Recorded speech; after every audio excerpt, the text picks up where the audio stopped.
Hi, everyone, and welcome to Business Ethics. My name is Leah, and I'm going to be your instructor for this class. So in today's lecture video, the very first lecture video, the first of many that you will be watching, I'm going to be going over just some of the basics in the class. So I'm going to be talking about what the work is going to look like in this class. I'm going to be talking about what certain expectations are, for instance, when it comes to grading. And I'm going to be going through several other important details on the syllabus. So let's go ahead and get started. So first and foremost,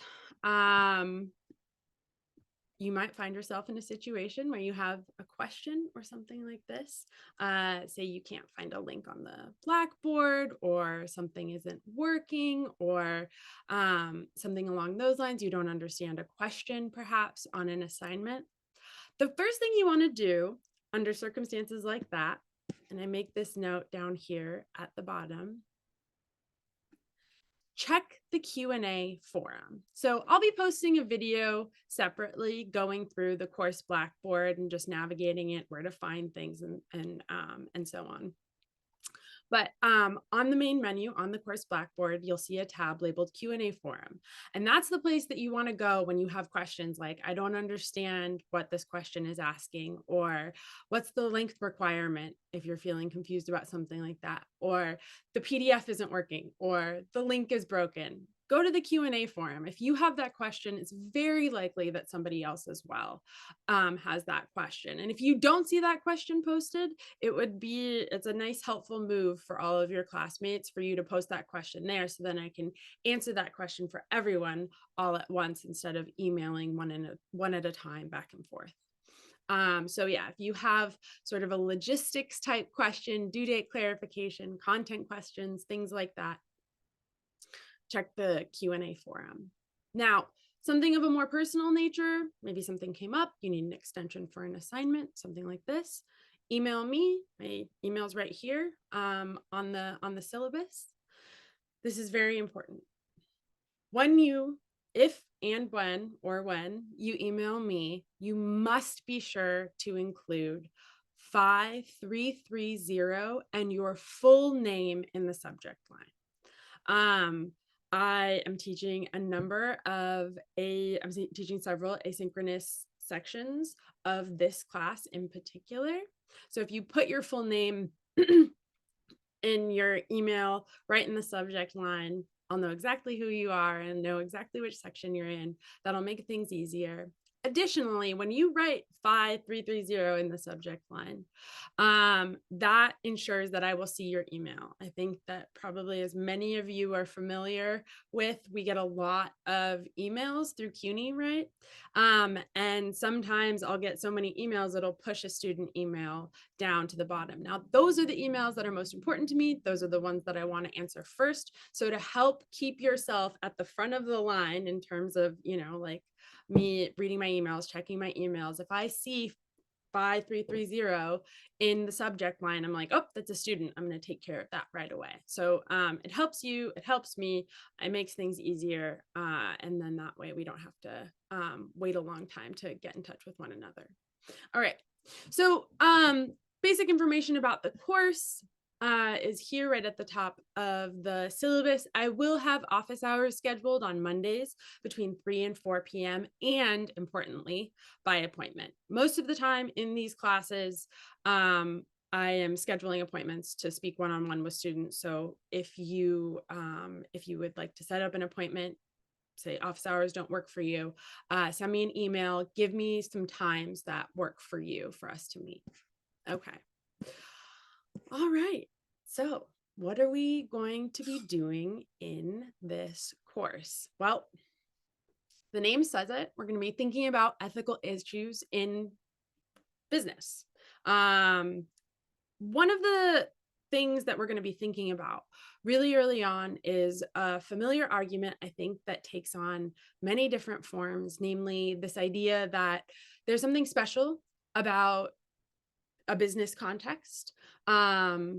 people making deals with one another, a business needing to stay in business, and so on.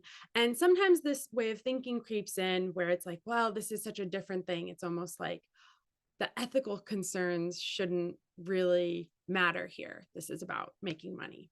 And one of the things we're going to be talking about right off the bat is why they do matter. And I would imagine a lot of you have been thinking about these things. You have different ways of understanding and answering these questions.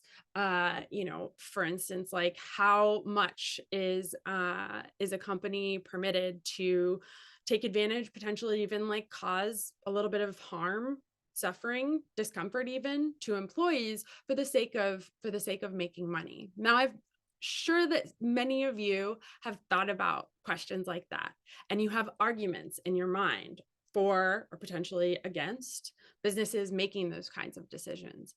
What we're going to be doing in this class is I'm going to be teaching you a particular approach when it comes to giving an argument, really clearly spelling out, why you think what a particular business did or a manager did or a CEO did under certain circumstances was a morally permissible thing to do, potentially a morally good thing to do, or a morally bad thing to do.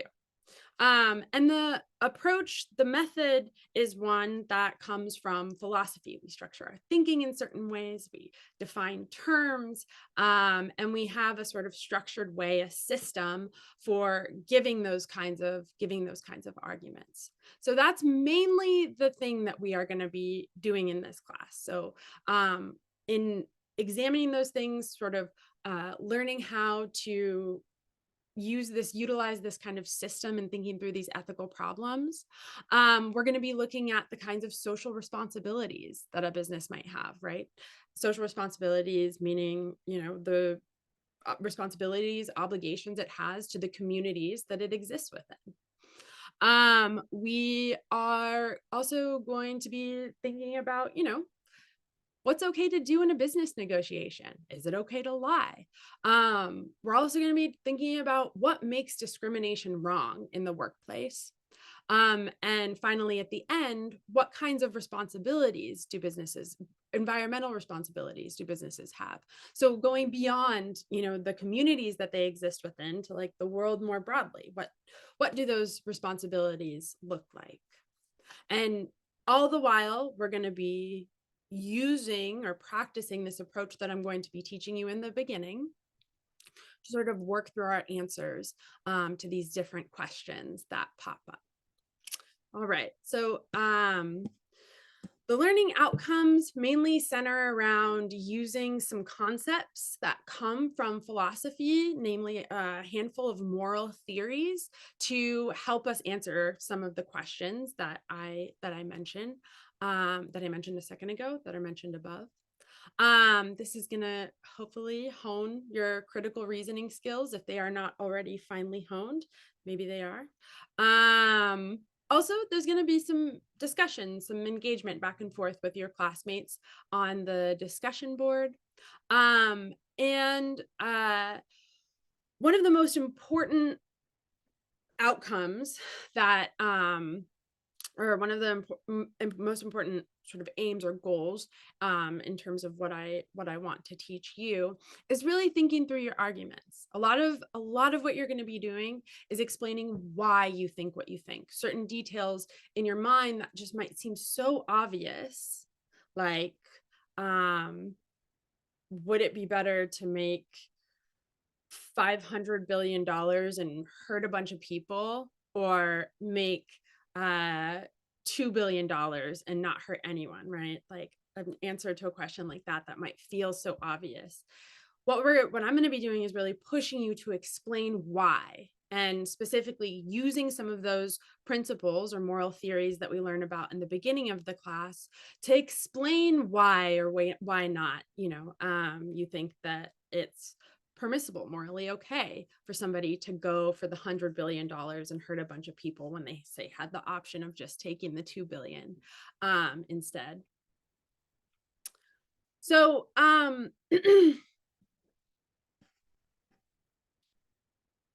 all of the materials for the course are on the course are on the course Blackboard. There are no required textbooks. I make everything available through mostly PDF. And I will, like I said, be posting a separate video that just gives you a real quick little, here's how you navigate, here's how you find this, here's how you find that on the course Blackboard. What I will say right now is the way the course is structured, we are going to be working in different module periods. We're going to be like doing like different themed little blocks, little subjects moving through the class. And those module periods are on the main menu on Blackboard, along with the dates for those module periods. So in the event that we're in, like we are right now in module 1, you can just click on module 1, the date range where we fall within now, and you'll see all of the requirements. So all the required readings, all of the lecture videos, all of the assignments for that module period. All right. Really important note about the class format. As you all are aware, we are not meeting in person. There are no required times that you have to show up to a Zoom meeting or show up in person, or be logged into the class. You are going to be working in your own time, watching lecture videos, completing assignments, participating in the discussion board, and so on. One really important thing that you need to bear in mind in doing this is setting aside the amount of time that you need every single week to get the work done. I will be really pushing everyone on this question. There's a question regarding this on one of the first assignments where I want to hear a schedule from you. I want to hear, roughly, maybe you can't, it's not like you would get in trouble for not, say, sitting down. Tuesday is my block of time. I work for 3 hours on Tuesday. It's not like you wouldn't get in trouble for not setting aside that time on a Tuesday to do the work in this course, but just a rough idea, at least every week, for when you're going to be completing between 4 and 6 hours of coursework in this class.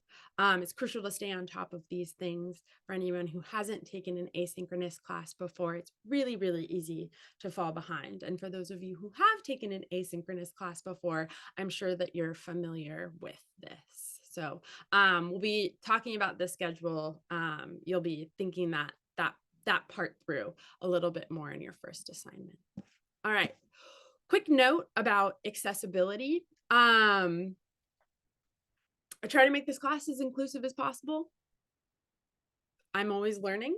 I'm always changing things to make things more accessible for people. If you encounter any kind of barrier, you're having trouble even just like reading a PDF, and it could be that there's just something weird about your computer, let me know.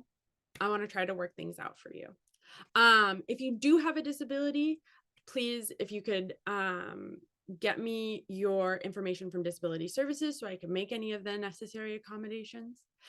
And if you don't have a documented disability, but you think that maybe this is something you should consider getting, I strongly suggest speaking with Disability Services. Personally, myself, I have ADHD. It took me a really long time to get the diagnosis. But when I did, all of a sudden, I was able to have access to things like getting longer periods of time for completing exams and things like this. Those can be really helpful tools for essentially getting you what you deserve in terms of like being a student at Lehman. These are really things that you are owed. So if you are feeling shy about it, as best I can, I'd like to encourage you not to feel shy, because sometimes things like extra time on an exam is a really useful tool. Okay. And actually on that note, and this is perfect for right before I get into our assignments. Another really important thing to me in this class is all of the students feel like they have everything they need to succeed. So I'm sure that my guess would be 99% of the people here, if not 100% of the people in this class, have had maybe like experience at a job, maybe even a class. but I feel like, especially if you've done any kind of service industry, this is a really common thing where you're not given the stuff you need, like the credit card machine doesn't work, or there's some sort of bad system in dealing with customers and people are getting frustrated. Sort of parallel to that, maybe in a classroom setting, an instructor that you have a really hard time understanding their instructions for assignments, or you feel like they keep changing what the expectations are, right? So under circumstances like that, it's frustrating because, here you are wanting to do well at your job or wanting to do well in this class, and you feel like you don't have what you need to really do that. So as best I can, I try to make sure that people don't feel that way in this class. So if something comes up and you're like, I really don't get the way that you're doing this, or I really don't understand the way that this question is asked, something like this, come to me. I promise I have thick skin. I won't be offended. Let me know, and we'll work something out, because it is really of the utmost important that people don't feel that kind of frustration I just described. Okay. So this is probably one of the things that you all are most curious about. What kind of work are we going to be doing in the class? Well, we're going to be thinking about some of the questions that I spoke about just a little bit ago. And we are going to, we're, for the most part, going to be doing sort of short answer questions on assignments, and that give you an opportunity to sort of explain your understanding of the material that was discussed in lecture, that you read, something like this. And then in the discussion boards, you're going to have an opportunity to just sort of less formally think things through, have a little bit of back and forth with your classmates. Now that's true of all of the assignments, essentially, except for the first one on this list here. So the goals and reflections assignment is really to help me get a sense of where you're coming from. And there are some like basic sort of details about you that I ask there. One of them I wanted to speak about specifically.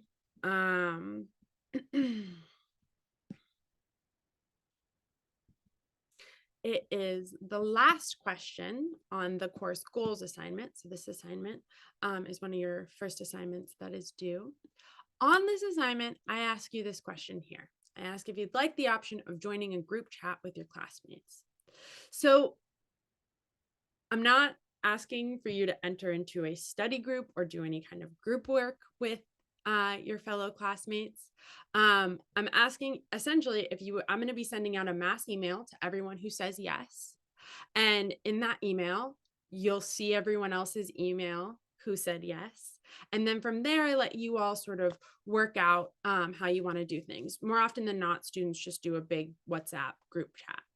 Now, the reason why I asked that question at the end, I give you that option there, is because I don't like sharing students' emails without their consent. So if you go onto Blackboard, you're not going to be able to see other people's emails. I know a lot of the time, probably in other classes you've taken, it's pretty easy to access people's emails. I don't like doing that. So here, what you're essentially giving me is permission to share your email with other students if you'd like to be able to have some kind of like group chat, some kind of contact with your classmates, specifically like regarding the material. Because talking about philosophy is a really great way to help get better at it. One thing that you're going to see right off the bat, I would imagine, is you're going to encounter material that you're like, oh yeah, I totally understand this. And then you go to answer a question about it and you're like, wait, I don't even know the words to start with here. Sometimes just chatting with somebody else who also is having to do that homework can be really helpful in getting you to clear up your thoughts. So if you're comfortable engaging in some kind of chat, being in touch with your classmates, talking things through with them, I very much encourage doing that. I'm happy for everybody to work on assignments together, as long as they're not, submitting assignments that match one another word for word, as long as you're using your own words. Okay, when it comes to engaging with your fellow classmates, One of the less formal ways I mentioned just a second ago that you're going to be doing that is through discussion board assignments. So I abbreviate that as a DBA. Now, these DBAs, these discussion board assignments, make up 30% of your grade. And what they consist of is an answer to a question that I post. The first two DBA assignments are up on Blackboard. You could take a look at them under the second module period 2. And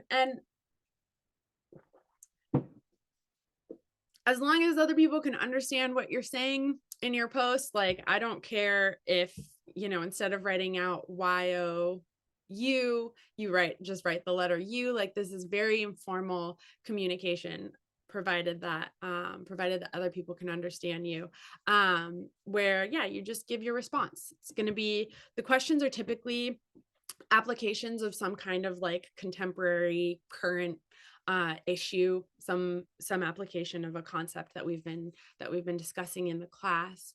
And yeah, you just give your sort of immediate reaction to it.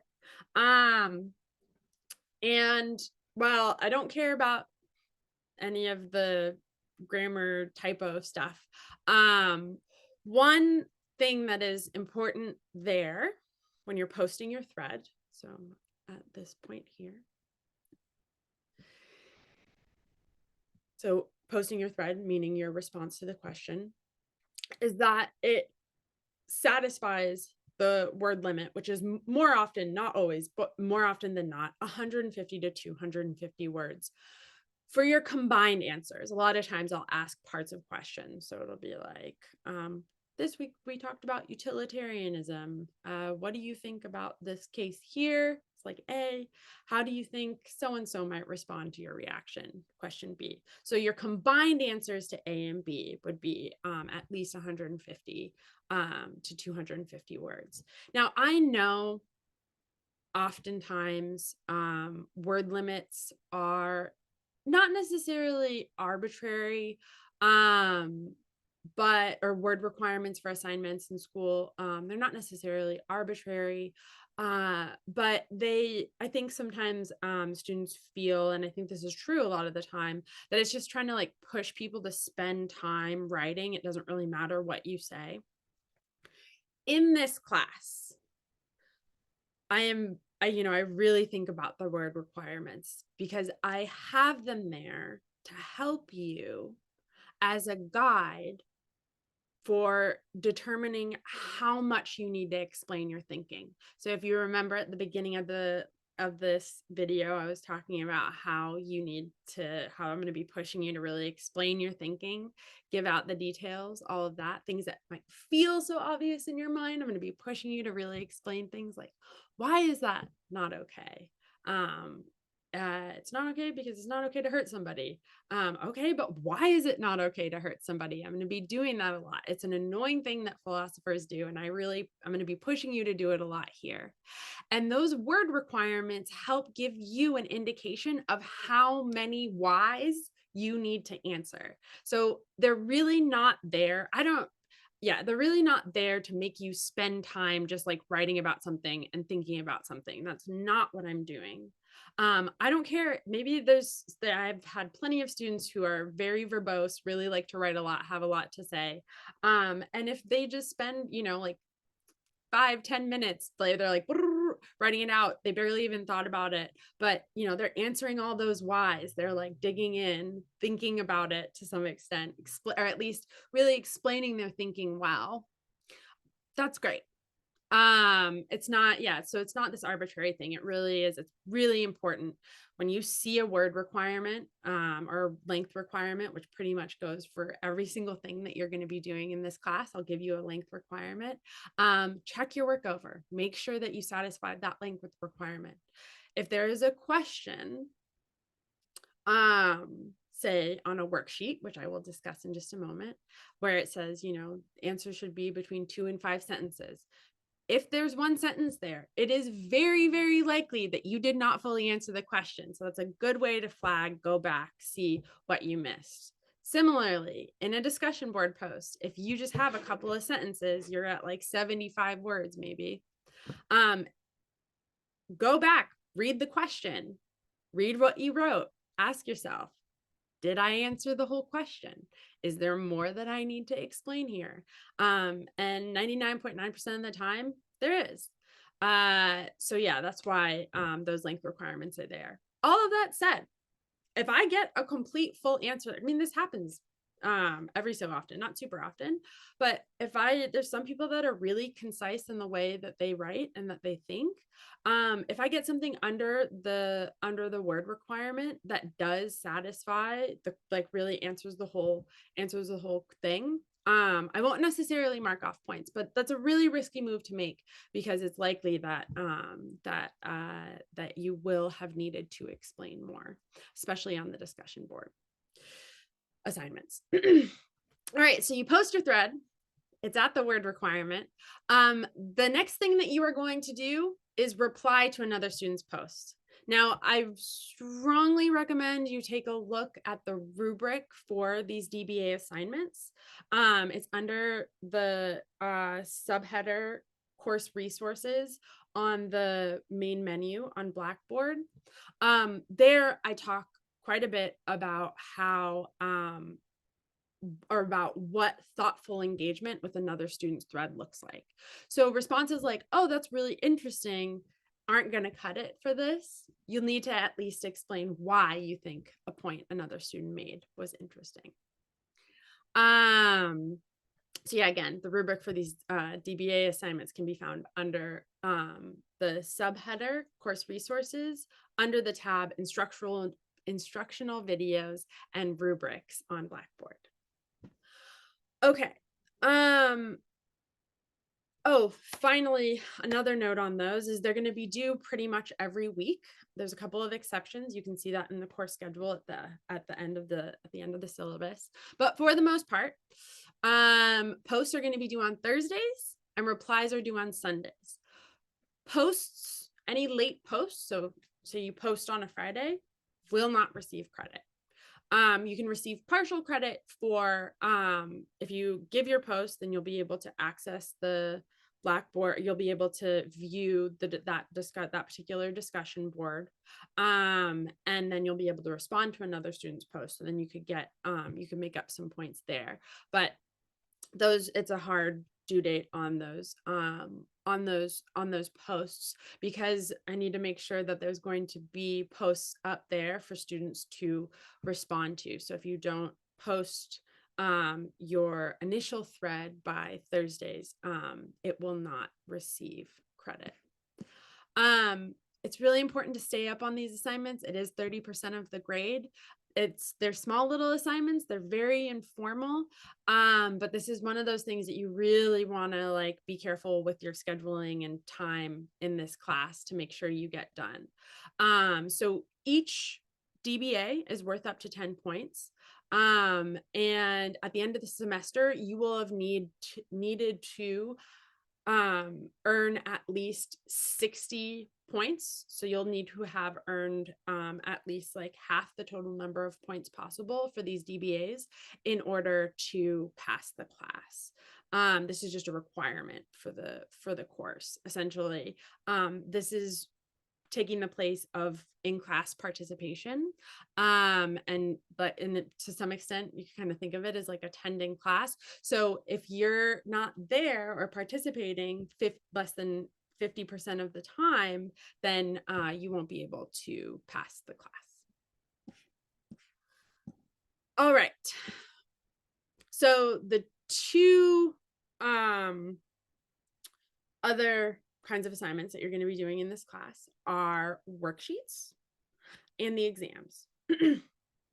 So worksheets are the assignments that are due at the end of each module period, and they consist of roughly 6 to 10 short answer questions, sometimes a little bit less, sometimes a little bit more. And then one long answer question. So that long answer question has to be between 200 and 500 words. So the short answer questions, long answer question all is sort of giving you an opportunity to explain your understanding of the material. Oftentimes, the long answer question is the place where you're going to be explaining your position, what you think about a certain issue, or possibly really going into detail, explaining some other concepts that we discussed during that module period. I give a lot of feedback on these worksheet assignments. That's a place where I feel like I have a really great opportunity to engage with students, help them, fix things perhaps they misunderstood, or push them to explain their thinking a little bit more. One thing to bear in mind about the worksheets is if I leave a comment on a question, so you answered a question incorrectly, or you didn't explain something enough, or you didn't answer the whole question, I'll make comment of it. I'll talk to you a little bit about it. You can read my comment and you can resubmit that question and make up those last points. So you're always welcome to resubmit your work. You never have to worry about like, oh, this is the last time I can, do this. I better get it perfect. You don't have to worry about getting it perfect. You can definitely resubmit after seeing some of my feedback. If you don't resubmit though, it's still really important to look at my feedback, because you're going to get 2 exams in this class, one midterm and one final. You'll have 48 hours to complete both of them. They will also consist of a set of short answer questions and one long question, which will likely be between 250 word requirement. Those questions that you see on the exam, I take them, or I'll slightly alter perhaps a question from a previous worksheet, which means if you're turning in all of your worksheets, you're reading all of my comments, by the time you get to the final or the midterm exam or the final exam, you're going to already have effectively a rough draft of an answer to all of the questions on the exam. That's really how the worksheets are meant to work. They're giving you an opportunity to give sort of rough draft answers to questions. And then on the exams, that's your opportunity to give your sort of final draft. So it's really, really important that you keep an eye on that feedback. Talk with me if you don't understand a comment that I've made. And if you'd like, and you're like really wanting to like get a great grade in the class, taking advantage of the opportunity to resubmit answers to questions that didn't receive full credit. Quick note on the exams. The final exam is not cumulative, meaning the midterm exam covers all the material preceding the midterm. The final exam covers everything that we did, all of the module periods after the midterm. So the final exam is just going to be covering the last 3 module periods in the course. It's not going to be taking into account any of the stuff that we talked about in the very beginning. Okay, timing and feedback for grades, usually about 2 weeks. And if you submit any late work, which you have to email me about, requesting like an extension or something like that, I can't make any promises about when I'm going to get it back. Unfortunately,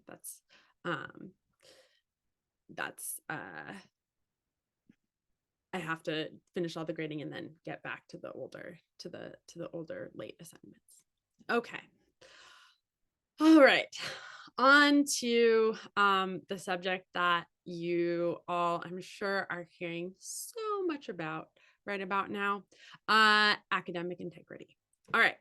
So straight out the gate, plagiarism or cheating, not tolerated in this class. I know there's a lot of gray area when it comes to this stuff, so feel free to reach out to me if you have any questions.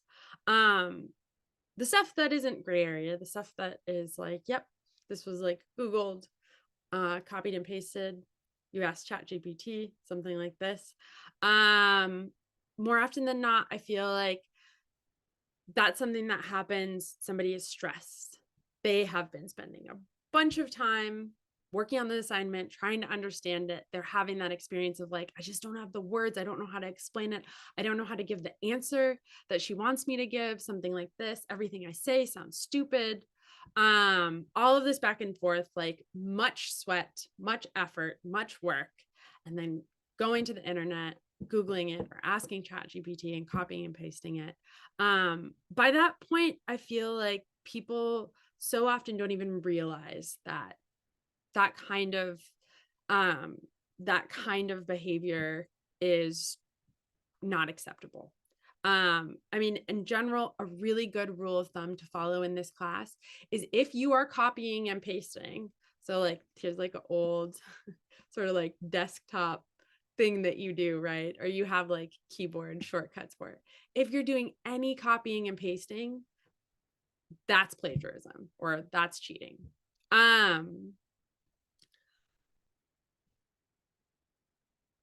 To that point regarding like getting to that anxious state where you really have been doing so much work, you have been trying so hard, and like it's just like, okay, well, the way that this person said it, or like I think that, you know, ChatGPT, like this does make sense, that's consistent with the way that Leo was talking about it in lecture, right?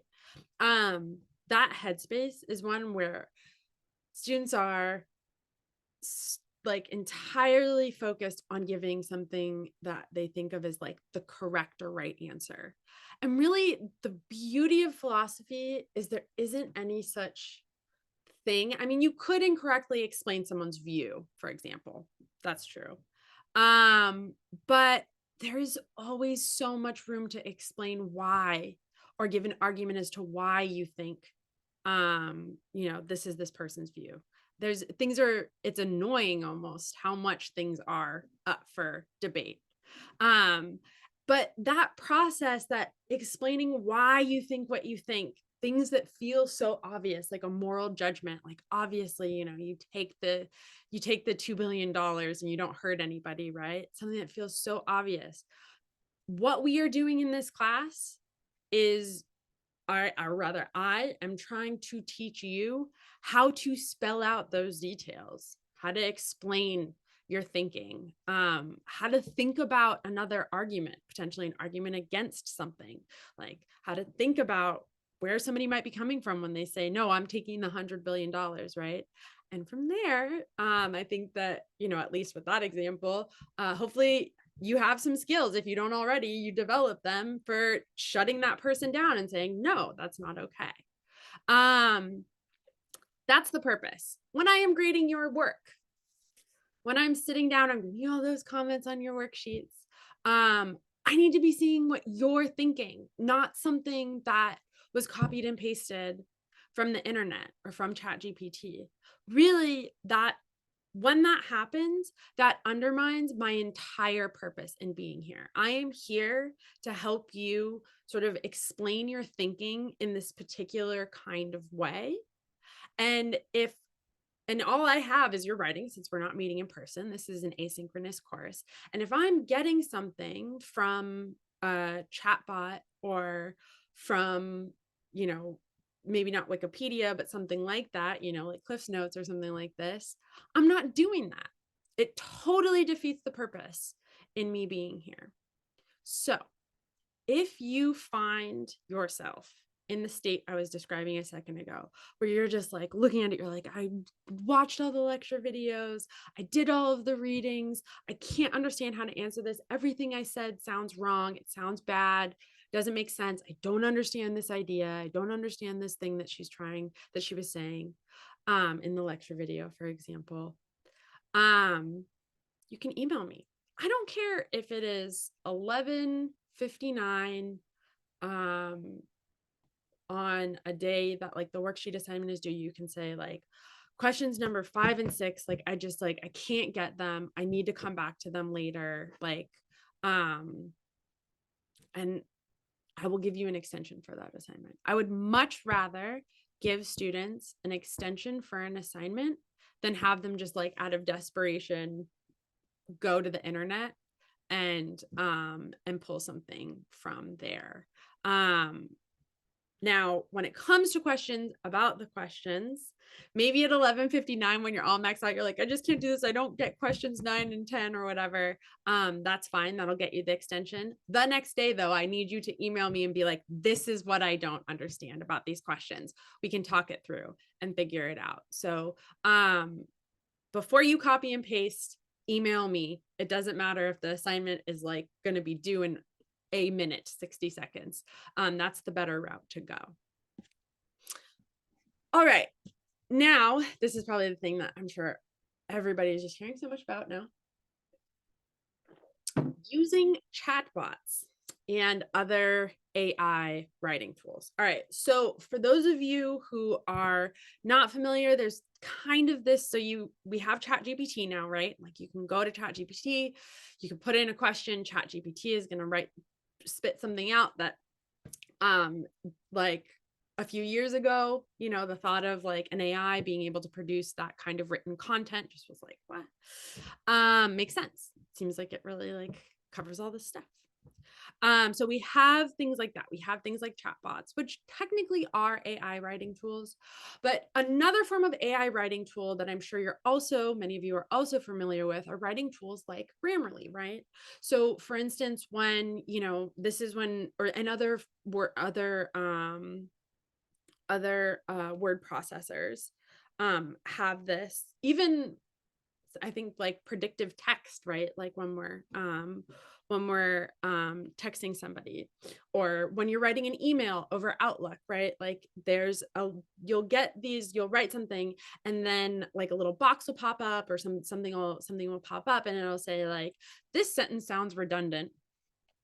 Here's another way to make your point here.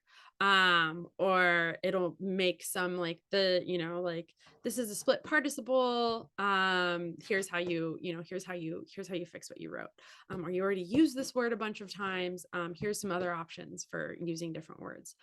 All of those sorts of tools. I mean, even if we're writing out a text and it, like your iPhone or your smartphone gives you the option of like, oh, do you mean this word, right? Predictive text. All of that is artificial intelligence. All of that falls under this category of an AI writing tool. Okay. The reason why I need to make this distinction is that chatbots, under very specific circumstances, you are allowed to use in this class. I know it's a great form of technology. This is one of those things where I feel like students are going to use it, and it's on instructors to figure out how to incorporate that into their coursework. And my way of doing that is giving you the option of, you can ask ChatGPT questions. You can put in questions from worksheets into ChatGPT and use the answers in your work, provided that you first try to answer the question yourself. So I have very detailed outlines for using a chatbot in this class. There's a tab under the subheader, course resources. There's a tab that's called guidelines for using chatbots. And it's a several step process. You have to write a little bit more. But if you really want to use it and you feel like, I just can't understand this, you have the option for doing that in this class. Now, following the guidelines for using chatbot in this class, like ChatGPT or Quill or Bard or whatever, is much different than trying to pass a chatbot's work off as your own. Now, if you don't follow the guidelines and just put in, this is the answer that ChatGPT gave me, that is, whether or not, I feel like sometimes people don't like to admit it, that's trying to pass off ChatGPT's output as your own work.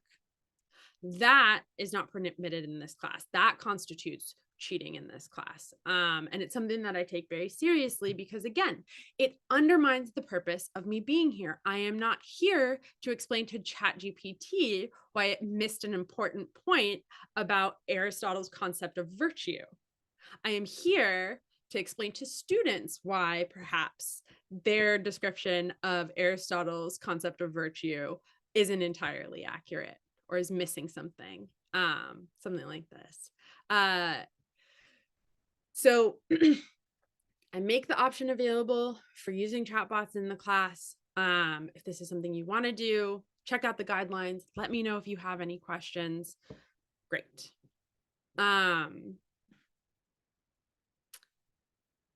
Now, while chatbots are permitted, provided you follow the right guidelines, students are unfortunately prohibited from using other AI writing tools like Grammarly, Microsoft Editor, etc., to alter or change the writing. So what I was describing earlier, just a second ago, when it's like you're like writing, so you're using Grammarly, and it's like this sentence sounds redundant. Here's a better way to write it. You are not allowed to use that function to use that generative feature on Grammarly in this class. The reason for this is, unfortunately, AI writing detectors, there's a bunch of different ones out there, some better than others. Really, at the end of the day, they can't tell the difference between work that a student did, earnestly, honestly, put lots of work into, and something that just got spit out by ChatGPT. And the unfortunate fact is, because this is an asynchronous class, the vast majority, I think, no, actually really all of the work is written work. I'm going to need to be able to access AI writing detectors every once in a while. Like I need to be able to have that at my disposal. And by not allowing students to use things like Grammarly or Microsoft Editor, what that does is protects people from being falsely accused of using a chatbot and not following the guidelines when in fact they were, doing the work. So I thought a lot about this policy. This is something that's new, like we're all sort of figuring out how to like use this technology effectively. This is unfortunately like the best sort of, I think, method right now for ensuring that we're using this AI in a way that really benefits students. And I also recognize that there's probably a lot of you in this class that are like, but what am I supposed to do? Like I'm gonna get marked down because my grammar, and I'm like really bad with typos. This is the only way I check my work. The good news is, not that I ever really cared about these things, but just I'm making it a hard policy now at this point. I will never mark down an assignment because of poor grammar or typos. Full stop. Now, it is really important that you proofread your work. And you don't necessarily proofing, like, not even worry. I'm not going to even say that. It's really important that you read over your work, check it, make sure you answered the whole question. And really importantly, asking yourself, will Leah be able to understand the point I'm trying to make here? Or if you're posting in the discussion board, will the other people in the class understand the point that I'm trying to make here? Like, oh, is this like, I say that's bad, but it's not really clear the thing that I'm referring to when I use the word that, right? Like things like that, thinking about things like that, making sure that people are going to be able to pick up what you're putting down. That's really important in the class. That's not about grammar though. It really isn't. And typos, all of us are good enough at making inferences to really like resolve that stuff. So you're never, ever, ever going to get marked down for that stuff. If it really, really bugs you, you could definitely still use, like, you see here we have the red squiggly line. And then if there was like, I think sometimes like if there's a grammar error, like there's like a green squiggly line or a blue squiggly line. If you want to use those things to change individual words, you want to use your word processor, like just like the basic spell check function. That's totally fine. The thing that will not be permitted is in this class is using any kind of text editor like Grammarly or like Microsoft to construct entire, reconstruct, or rephrase entire sentences for you. Now, if I suspect that someone has given me some work in and the writing wasn't theirs, they're trying to pass off something they got from the internet, something they got from ChatGPT as theirs, I'm going to contact to discuss. Sometimes I might even say in a comment on a worksheet, like, this looks a little bit, I'm a little bit skeptical. I have a feeling that that a chatbot may have been used here. You know, if you didn't, no big deal. If you did, don't let it happen again, sort of thing. Now, if it's like a substantial portion of the assignment, definitely I'll contact you. We'll talk it out. If it comes out that that the course policies have been violated, either through the discussion or me using, I use multiple, I have a number of AI writing detectors that I use. Or so those come out positive. And this is the first offense, just a 0 for the assignment. I, depending on the circumstances, might need to file a report with the school. But if this happens again, it's important to understand that the student would be given a 0 for the class, and it will be reported to the vice president of academic affairs at Lehman. All of that said, I know we're all still trying to figure out, like I said a second ago, the best way to use this tech. I'm sure as many of you have realized, it can be really, really helpful. There's a lot of benefits to it, but it can't undercut like the brain work and getting better at doing the brain work and the thinking work, at least in my class. So, you know, with all this gray area, I really do understand if there's like a number of you here watching this video saying, I don't really know what counts as cheating here. And if you feel that way, you're welcome to email me. We can talk about it, figure it out. There is so much gray area here, even in the way that I was just laying down, you know, what is okay when it comes to using Grammarly versus when it's not okay. I understand if you're feeling confused. Feel free to reach out if you do, or if you write something, say, you know, you're using Grammarly and you feel like, okay, this is like, I'm just using it for like the spell check, all this stuff. You can even write a note and say like, hey, Leah, just let you know, I used Grammarly here. Let me know if like this was too much, if this wasn't okay. I would not mark down the assignment. Just flag on it. You can write that out in the assignment and mention that point. Okay. Religious observances. You know, we don't have to worry about being absent for classes, things like this. I do understand though, that sometimes there might be a block of time where a student can't do work, something like this. So maybe a deadline won't be met. Obviously legally, but even if it wasn't legally, I'm more than happy to make those kinds of accommodations. However, it's just really important that you give me as much of a heads up as possible, especially considering this is an asynchronous course. And like I said, it's really easy to fall behind. So we want to set you up for success. If you're going to, you know, check your calendar, look at the calendar. If there are like important holidays coming up for you during this semester, flag it now, let me know, and we will work it out. Syllabus might change. If it does change, I will post something on Blackboard about it, and I'll send out a notification or an announcement. Non-discrimination. I wish that this could go without saying, but I just want to emphasize that keeping in line with Lehman's policy, no one in this class, including myself, will discriminate based on race, color, gender, sexual orientation, disability, veteran status, and so on. Bear in mind, there will be some things that we're going to be talking about in this class that are controversial. I've had it definitely happen in the past with this material.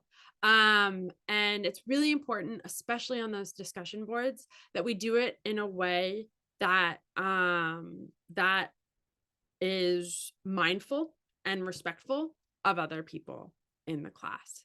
I think it's really easy to quickly say like, oh, so and so is like being such a like whiny baby about this. And sometimes it's true.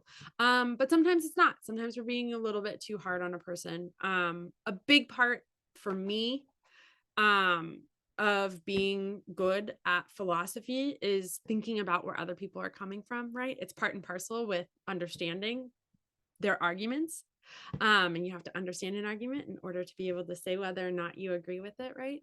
And part of that really just links up nicely with being a compassionate person. I think compassionate, smart, good, critical thinkers are two things that fit really well together. And that's definitely the approach that I take in this class. So if you're feeling like kind of dismissive, maybe about a particular group or some people that are, we're talking about like a group of people that feel face like some kind of like form of discrimination, and you're feeling dismissive about that, I can't change your mind, but I can tell you that you'll need to keep it to yourself. So in general, just being mindful of people in that way. I think we're all very familiar with, like why respect is important, right? So do your best to do that. Do your best to think about how your words affect others. Be respectful of one another. It is something that is both required and expected in this class. All right, so this last bit here at the end of the syllabus is the course schedule. Now, I know a lot of people, I think, just rely on Blackboard to show them, like what upcoming assignments are due and things like this. Additionally, because I have things broken up by module period on the Blackboard, for instance, like module 2, you will find this reading, this lecture video, this reading, this lecture video, all on Blackboard. So looking at the course schedule isn't necessarily a must. However, know that it's there. If you're like, oh, what assignments do?